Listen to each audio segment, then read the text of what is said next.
So there was a point, it was very fortunate. Okay, that's not fortunate. One second.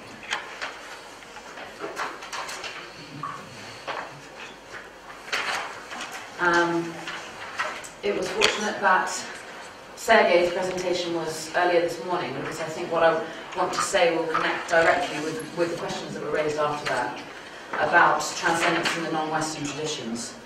Specifically looking at Daoism, but I think this same story could be applied to Buddhism potentially, certain forms of Buddhism at least. So I wanted to just start by, in response to that, the Hegel issue that you raised regarding differences between the world religions, and the sense that Hegel gives a story of how there's a pre-form of religion that occurs in China, moves over, develops throughout history, and gradually we get to the final part of history, which is very conveniently Hegel's part, and that's where the true nature of religiosity can be seen. I find it really problematic. I think he's like a blatant racist about the way he discusses Chinese, for example, and the idea in Hegel's story is that the Chinese are essentially pre-conscious. They're incapable of recognizing their own freedom because they haven't developed individual subjectivity. That's the story he tells. It's a very convincing story. He does it in a convincing way, but the implications are fairly problematic, right? So I'm just going to quote, there's one small quote from that where he says, sorry, if I can find it.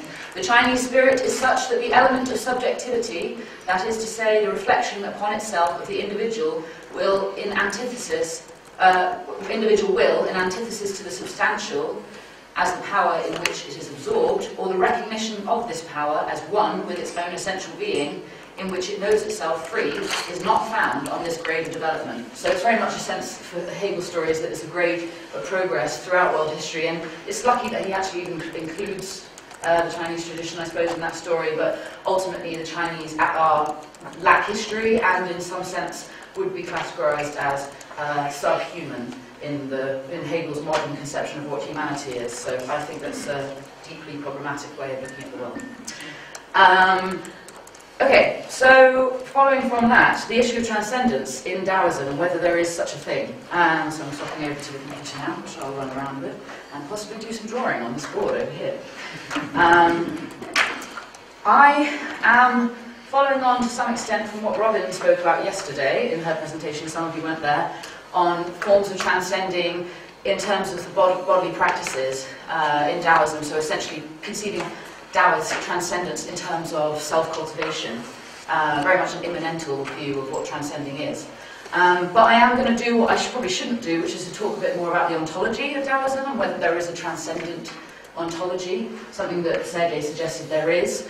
I think I agree that there is in some sense, but we have to be very careful about what that sense is, and that certainly Daoism does not have a substantial transcendent reality that is external to this world, and that's the key issue. So if it's an external, if there's supposed to be a bifurcation between this world and another world, that does not exist in Daoism. But as you say, there is a form of transcendence. So I'm going to look at this ontological stuff, but with the proviso, or the sort of warning that, in a way, we're asking a question of a tradition that doesn't ask this question of itself. The Daoist philosophers aren't thinking about whether or not they're doing transcendence until they confront the West, where transcendence is such a great, important issue, and perhaps a more Platonic model of transcendence has been present, right? So we need to be aware of that at the same time. That's not to say there isn't anything existing in that tradition that might look like transcendence. So I've been trying to explain this stuff to my students in one of our courses about the Tao, and whether the Tao itself, so those of you who don't know anything about Taoism, that's kind of the main idea, hence the Taoism is the name of the tradition, meaning the way, the fundamental way that things are, and it's often translated as the path. It has a sense of being both a normative and a descriptive claim, and it's not necessarily a metaphysical one. But, okay, just to track back slightly, many scholars of Taoism have suggested we should never talk about Taoist metaphysics. Taoism doesn't have a metaphysics. I think that's equally problematic, because it does have one, it's just not obsessing and focusing on that one. It's not really fundamentally, mostly concerned with the question of what things fundamentally are, or what the Tao is in itself and of itself, but with how we use the Tao, right? So there's a pragma focus an ethical focus also, that you don't necessarily have the same concern with metaphysics that we have obviously in the West. Having said all that, the way that I think it's easiest to explain what transcendence is in that context is using Heidegger's distinction between the ontic and the ontological, where... Cannot see. No, sorry. Darwin. Is that all right? That's all I need. Where essentially for Heidegger, Heidegger's not trying to do metaphysics, but he still has an ontology, right? So there's a distinction needs to be made between those two. And what exists for Heidegger is the ontic realm, well, realm of beings, plural, things that are divided, things that have individuality, and the realm, which is the question mark for Heidegger, of being as such, being with a big B. So, what's important about this structure for Heidegger is that being with a big B never exists outside of, fundamentally outside of the ontic, okay? You cannot segregate being with a big B from beings and then talk about being as such. That's a problematic form of transcendence for him. He's meaningless, okay? Being exists insofar as there are things that are, and all those things are individual things, okay? So it's never completely segregating being from the plurality of beings, at least in being and time. Obviously he has lots of problems with how we talk about this, and some of you will know about that. There's no point really going into that here, otherwise I'll just be talking about Heidegger for the whole time. However, I think basically Taoism has the same structure, which is to say that there is a concept, something called the 10,000 things, which is essentially all the things. That's what it means.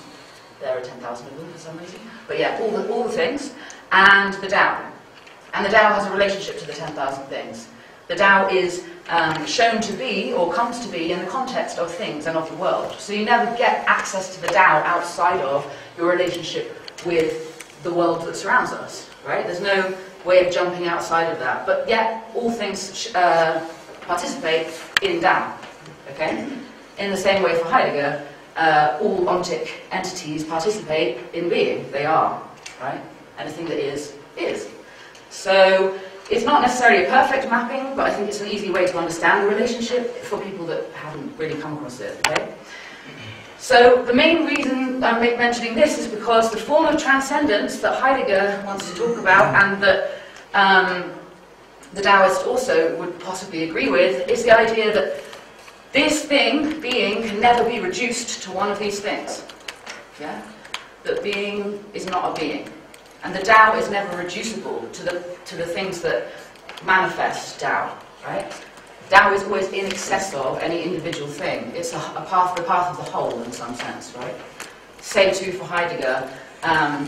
Being should never be read as a being. That's the problematic metaphysics he attacks, critically attacks, okay? So that looked fairly straightforward, right? Yeah, okay. So, right. There's obviously issues in this context because he is very much using the word being, although later on he starts to talk about being in terms of nothingness, and that becomes much more similar to what goes on in the Taoist context, because the Tao is not necessarily something substantial, it's not necessarily something essential, and it's certainly not something that doesn't change. Has no permanence, it has no, I guess the word emptiness is used, or non-presence often, which isn't to say that it isn't engaged in the world in the form of these 10,000 things, but that it hasn't any one nature that it can be reduced to. Okay, so it's irreducible. So what else did I want to add to that? So if we're going to talk about transcendence in Taoism, we have to say that it's an immanental transcendence, in the same way that Heidegger talks about this idea, right? Is that it's and there's a term that a Japanese philosopher calls something transcendence. It's kind of the underneath, rather than the over and above, and the outside. And it's certainly, there's never a complete disconnect between these things. That having been said, as I said, you can never reduce the Tao to one of the 10,000 things, yeah? Because the Tao also allows for any of these things here to have their own nature, to grow their own nature. There's a certain element of spontaneity, or what's called self-so, that all the things, including us, have, which we might translate into a Western language as something like freedom, but it's not really the appropriate word. So Tao doesn't dictate what we do, and it has to be that way, because otherwise Taoists can't explain how you could go against the Tao, right? if Tao were wholly dictating and you know, all-powerful in the sense of all things that happen because of Tao, there would be no deviation from the Tao, but there is, supposedly, in the Daoist traditions. So, although I'm kind of responding to the view that there is no, we can't say that it's anti-transcendent, that all it is flat, that the Daoist world is a flat one, pure, immanent nature as such, with nothing else going on. At the same time, we can't talk about transcendence in terms of radical bifurcation. So my question would be, is that what we're talking about with transcendence? If so, Taoism doesn't have any. But if we can talk in these terms, in terms of transcendence as something within, a process, as Robin has been discussing it, or procedure, methodology, then Taoism does have transcendence. Taoism has the same form of transcendence that Heidegger is looking for.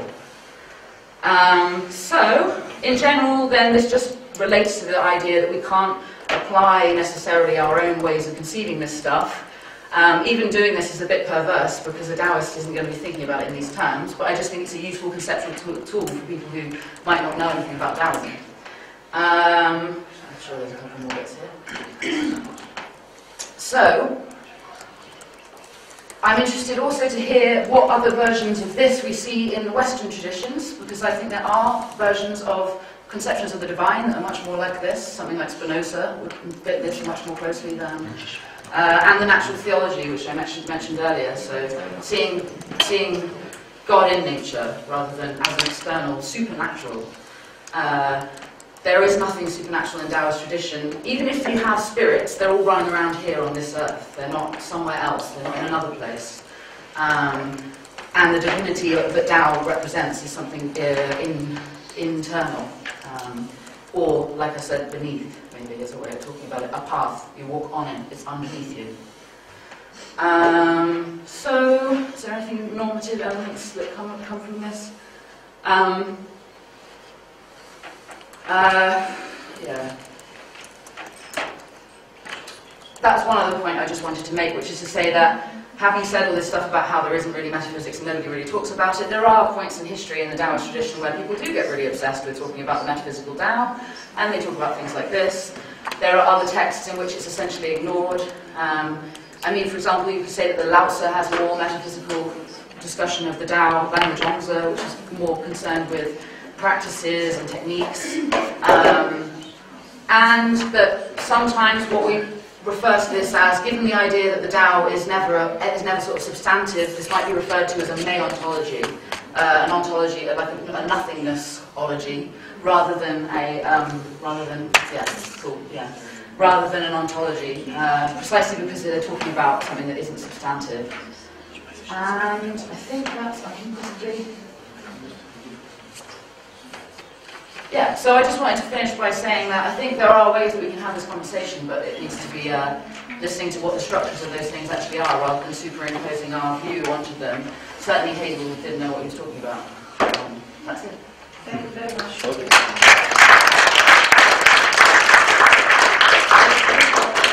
You offered us a very, very good insight into Taoist tradition, taking into account the Western perspective we are all sharing. So this is very, very important. Now, Robert, yes, the first question. Sure. Okay. Sorry if I'm asking too many questions here. Heidegger, when we talk about Heidegger, then I'm wondering, no, the thing is that why Heidegger? Yeah.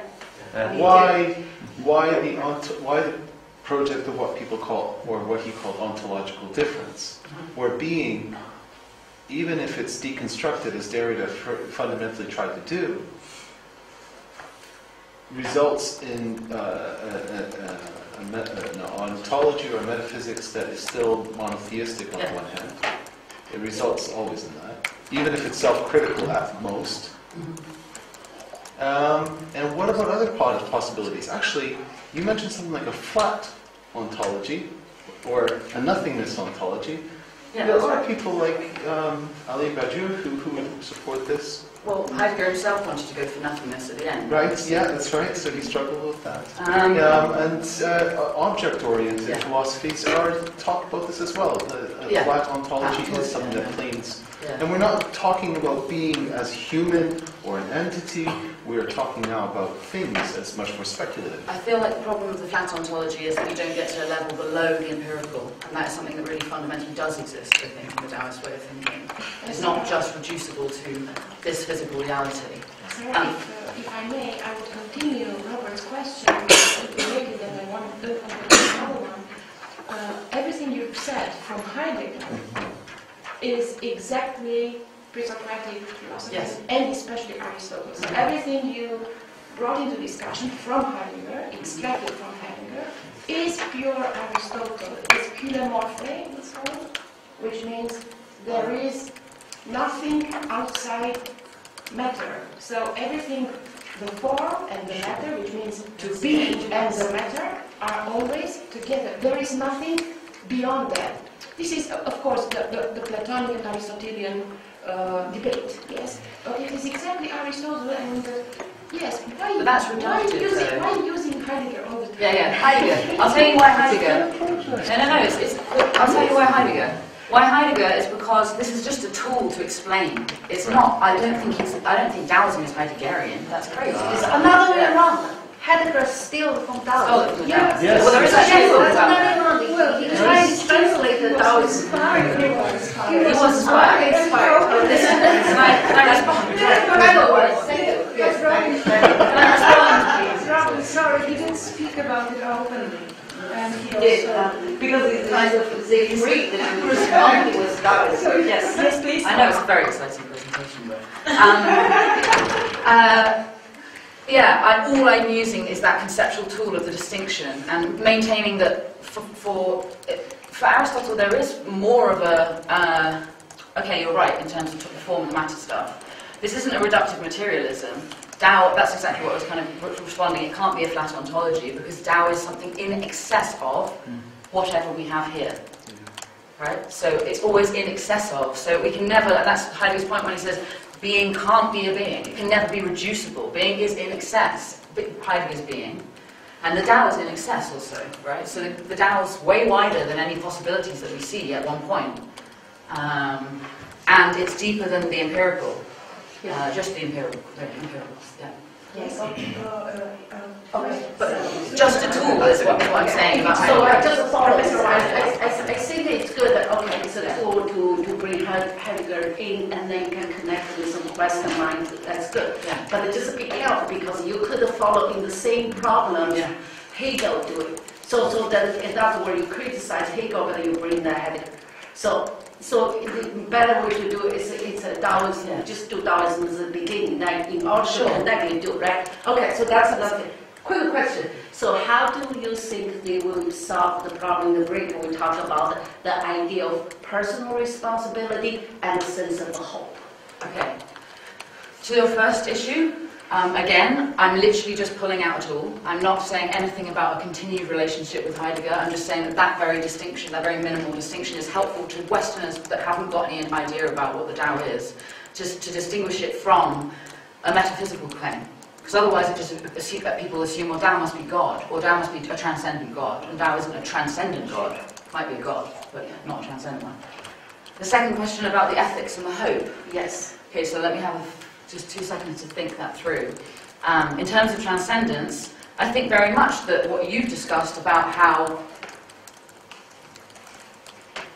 those that practice Tao are attempting to align themselves to a principle which allows for human flourishing, right? So as I mentioned earlier, the way that the Tao relates to things means that things are self-so, they're capable of their own spontaneous behavior, and that we as individuals are capable of self-cultivation, of change, by learning the patterns of the Tao, which is a way that's often formulated. Where does the source of hope come from? Where does the source of hope come from? What, in terms of an absolute source of hope? Yeah, the grace. I need some help. I'm hopeless. I think it comes from the fact that we're not hopeless in this context. we're capable of adaptation. We change. We're able to change according to circumstances to better align ourselves with the wider cosmic context, right? So, I mean, in the Christian terms, that would be we are able to communicate with God, right? That's how you do the equivalent. No, but you do have the Tao, right? The Tao does give hope in that context. Exactly. Personalized. It's not personal. Yes. Yeah, does it need to be? Well, then the hope can. What, just through personal? Yeah, because of the love. Personal God give you love. I don't think the natural God give you love. But it, okay, love. Yeah. Okay. Well then, yes. So that's the issue. How do you solve that? I'm strong. Think about the Depeche Mode.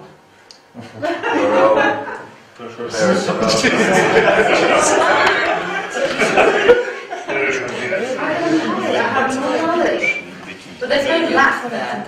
There's no lack of love. It's just that the Tao is neither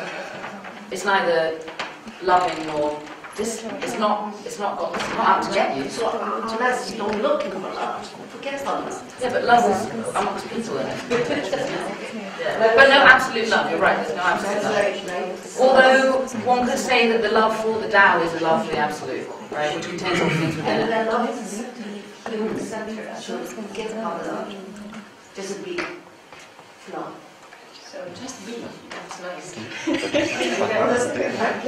But yeah, I really don't mean that Heidegger and Taoism are really totally connected. So just underline that point. Because that would be what that point to make. Thank Yeah. you very much. One more question.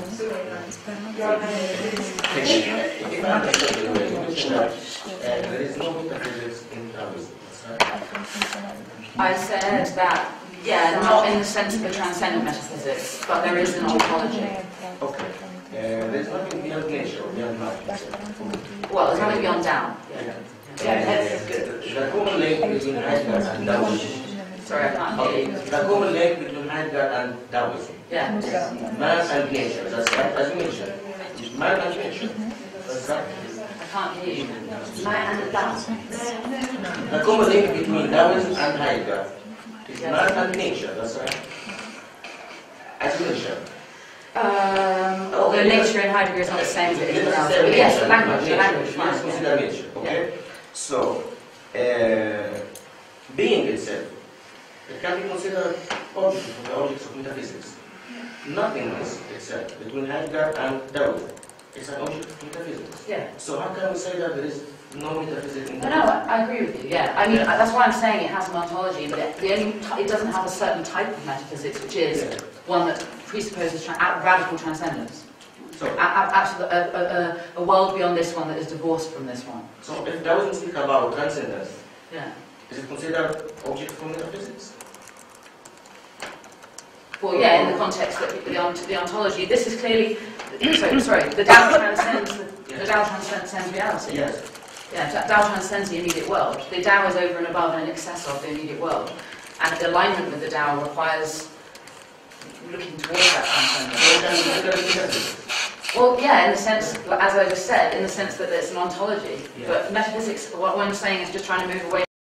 Many thinkers, someone like Nietzsche, for example, will say metaphysics is defined as the distinction of worlds, Yes. one from another. As long as you can have a natural metaphysics, then yes, it has a metaphysics. We have the noun is prominent. The noun. When we teach grammar, we teach first the noun, which means we divide the world into objects, and these objects are nouns. In Semitic thought, we have the verb. The action is the most important one. That's why the biblical Hebrew is so different from Septuagint, if we have the translation in Greek. Now, how do you say Tao in Chinese? Is it related to a verb, to a noun, to an adjective? Yes, everything. What is it? Yes, everything. Okay, so this is, yes, very good question, because language itself, Chinese, it's not the alphabet language, it's a so it's an image, right? So therefore like Roger Ames translated Tao, it's a Taoing. It's always ing there. It's a verb. It's never been a noun. It cannot be a noun. So it's like being. It's a being. It's always ing. But it can be used as either a noun or Or an a- adjective, yes. an adjective as well, Yes. and a verb. So And it's a verb, such a yes. concept that you can apply in all of those contexts. This is Right. very Yes. important because translation You know, Yeah, you're right. we are victims of translations. Yeah, of course. Yeah, you're right. Yes. Thank you very much. Wonderful lecture. Thank you.